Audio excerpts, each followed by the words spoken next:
Are you wondering why you should take the ACT and not take the SAT? Because you should take the ACT. Let's talk about why.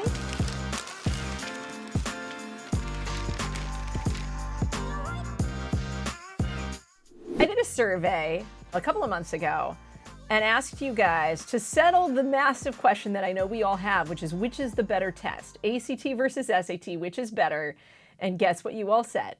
You like the College Board's test more. At a ratio of about 76% pro SAT to 24% pro ACT, with some uncertainty thrown in the mix, you guys have voiced your opinion and said you are fans of the SAT. However, that does not reflect the market share of how many people take the ACT versus how many people take the SAT. Right now, the split is about 46% ACT to 54% SAT. Over the years, it's not always been the case. There was actually a span of years from about 2012 to 2017 when the ACT eclipsed the SAT and had more market share. They had more students taking the ACT than the SAT, and I will point out that in the middle of that, there was a transition to a new SAT. But in any case, my point is despite its lack of seeming popularity on this YouTube channel, the ACT does have many advantages over the SAT that I'm going to discuss in this video. That doesn't mean that it's right for everyone, right? I won't say that 100% of people, everyone should be taking the ACT and no one in the world should ever take the SAT. But there are a lot of really good reasons to take the ACT, especially in the coming years. Because as many of you know, the SAT is going digital, fully digital internationally in the spring of 2023 and in the United States in the spring of 2024. That means if you are in the class of 2025, 2026, 2027 even, I'm going to be like hands down ACT unless there's really compelling evidence otherwise. So let's talk about why that is. Just a quick pause here. I want to share with you guys that I'm now teaching online classes for the ACT. So I would love to help you with this test. We're going to be doing a series of live courses. You can check out all of our offerings at SupertutorTV.com/live. We also have an online course for the ACT and for the SAT that you can check out at SupertutorTV.com, and 2 books for the ACT math section. So plug in, get some awesome resources, and of course, we're always totally free here at SupertutorTV, and we hope that you subscribe to our YouTube channel. And cool. The first reason, and this is the biggest reason, and I know some of you guys are going to be like, this doesn't apply to me, and if this doesn't apply to you, time code to the next reason, okay? And this reason is that it is the same test that we know. The ACT, if you look on its website, is committed to minor changes at most for its format, which means that over time, they're not going to throw you a giant curveball and make you jump over a bar that you're not completely sure of what it is. That means that you will have practice materials that emulate and that are the same as what you will be taking on test day. It means that you have materials you can practice with. College Board put out 4 real practice SATs, but that's 4 tests. And then they're going to annually dump some content out. We don't know how much content. We don't know how many practice tests we're going to see over time. Chances are there's going to be a limited number compared to the number of ACTs that are kind of released in the ether of the internet. And maybe you didn't hear it from me, but there are a lot of ACTs that are real tests that many students find a way to get a hold of. Some of them are easy to get a hold of by ordering the book from ACT. Those are great practice materials, and there's a lot of them in comparison to what you're going to have to practice with for the SAT. In addition, all of the experts like me, and this is the piece that you guys might not be thinking about, we are trying to help you succeed on these tests. We do not know the new SAT yet. And though, you know, we're going to do our best, the average tutor that people are hiring out there, the average person teaching an SAT prep class, right? They're doing it as a side gig while they're in grad school or whatever it is, or they're picking up some side cash. It's a side hustle for most tutors in the United States. That doesn't mean they're going to be poring over every letter or every word of the information released from the College Board. And even if they do, we're not going to really see how this test plays out in earnest until we have it in the books for a couple of years, and we've seen real release tests that have been given to students, which they're not even releasing because there will be no QAS. So there's also an information gap that's going to happen with the new SAT. They're not going to be releasing as much information as they used to. The QAS is dead. And what that means is for all of us that are the experts trying to guide you through this process, we're going to have less information on the SAT than we have on the ACT. And that means that preparing for the ACT is going to be a more lucid process, a more straightforward process, and the experts in the field are going to have more intelligence on that test than we do on the SAT.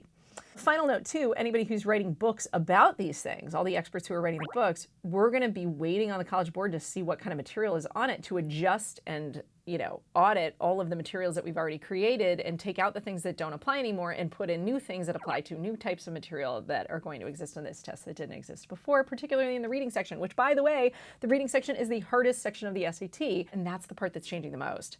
So for that reason, I recommend taking the ACT for the next several years because we know what to expect. And that means you can prep for it, you can be ready for it, you know what's coming your way. Next point of why you should be taking the ACT is test availability. So I like the schedule of the ACT a little bit better than the SAT for a few reasons. One, they have an April test, not a May test. The May SAT test tends to land the same week as AP exams, and most people take the SAT when they're juniors. And so that means you have to take like AP US history the day before you go in for the SAT and like study for a bunch of APs that whole weekend. That's really stressful. And you probably won't have time to study for the SAT or focus on that when you're focused on all these other tests. So I don't like that date. I like April a little bit better. Then in the summer, the June ACT is usually a week later than the June SAT. And often that gives my students an extra week after finals are over to prep really intensively for the ACT right before they go in. So in the same way that you would study for a final and get really hardcore like right before you take it, you can do that for the June ACT potentially if your school is out by the first week in June. If not, you have the July ACT, which is smack in the middle of summer, great date. There are some availability issues with the July test in the sense that most of the test centers in July fill up really quickly. So if you want to take the ACT in July, make sure that you sign up right away and you set your calendar for when those test dates drop. We will link in this blog to our page that tracks ACT test dates. So if you want to check that out, be sure to check out the blog and the link is in the description. And then you also have the September ACT, which isn't too far into the school year. With the SAT, we have the August test date, which I really like. But then you have the October test date. And for students who start mid-August, October is when you start to get into midterms and things get like a little bit hairier and more challenging. So I do like this schedule with the ACT. If you're prepping for it, you've got like these test dates that are kind of in the summer and there's 3 of them. And hopefully one of them is going to work with your schedule or be advantageous based on your school schedule as well. I also appreciate that the ACT is doing something about test site availability. That's been an issue in California. And I know during the pandemic, ACT did a lot of pop-up sites. I'm hopeful and optimistic that ACT will continue to try to find ways to make tests available to students so they can take them. Obviously, this is going to vary region by region, but there you go. Third reason that I like the ACT and that I think you should take it is that it's more straightforward. I'm a private tutor. I work with a lot of students. I've helped students improve on both the SAT and the ACT, and I love the challenge of the SAT, don't get me wrong. I find that we hit a ceiling with SAT a lot of the time because it requires a certain level of understanding of nuance. In the math, it requires a certain level of cleverness and ability to do shortcuts and ability to like be agile and adaptive thinkers in ways that the ACT tends to be a little bit more straightforward. Now, that doesn't mean it's the right test for every mind. There are people who walk in the door and they take a practice test and they're getting a 1540 on the SAT and they're getting a 31 on the ACT. And for that student, yes, you should take the SAT. But I find for students who are ready to work on a test or prep for a test or they want to improve themselves, the ACT is a bit more straightforward, meaning that you can grind out a score if you work hard. The English is extremely content-based. It's super straightforward. If you know your rules, you're going to get most of those questions right.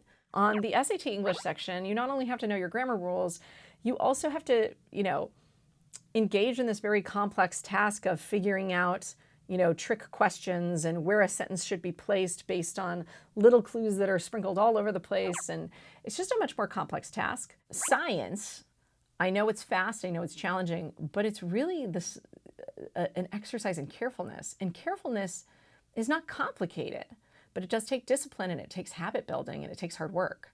Again, you can grind it out. The reading section. Okay, so the reading section does require, a bit of built-in ability in some ways, but it also is a test of approach. How are you approaching information? How do you summarize information? How do you understand things?